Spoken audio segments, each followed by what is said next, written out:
আগামীতে আর কোনো ব্যক্তি যেন স্বৈরাচার হয়ে উঠতে না পারে সেজন্য সবাইকে ঐক্যবদ্ধ থাকতে হবে বলে মন্তব্য করেছেন বিএনপির ভারপ্রাপ্ত চেয়ারম্যান তারেক রহমান।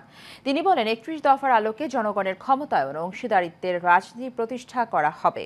সন্ধ্যায় রাজধানীর গুলশানে একটি হোটেলে ৩১ দফার রাষ্ট্র সংস্কার প্রস্তাবনা ও নাগরিক ভাবনা শীর্ষক সেমিনারে প্রধান অতিথির বক্তব্যে তিনি এসব কথা বলেন।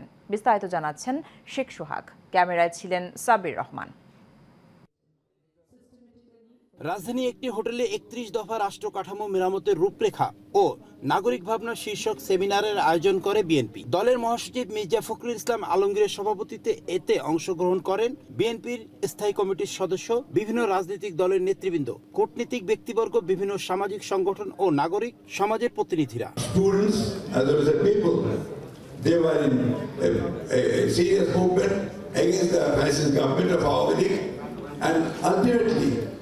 The fascist chief Sheikh Hasina had to leave the country.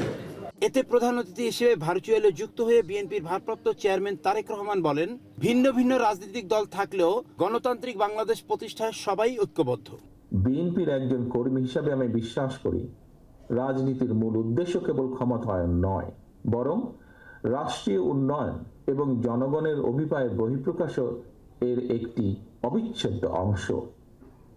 আজকে আমরা যারা এখানে সমবেত হয়েছি, দেশে বিদেশে আমরা যারা বাংলাদেশের উন্নয়ন নিয়ে সবসময় ভাবি, আমাদের গড়ে তুলতে হবে একটি inclusive, liberal and democratic Bangladesh.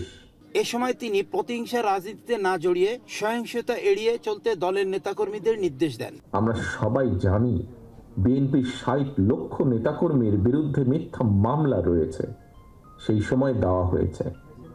তারপরেও এত বিশাল সংগঠনের নাম ব্যবহার করে কেউ বিচ্ছিন্নভাবে কোনো অপরাধে জড়িত হলে তা জানা মাত্রই আমরা দ্রুত সাংগঠনিক ব্যবস্থা গ্রহণ করেছি। দেশ গঠনে গণমাধ্যমকে নিরপেক্ষ এবং গতিশীল ভূমিকা পালনের আহ্বান জানান বিএনপির ভারপ্রাপ্ত চেয়ারম্যান।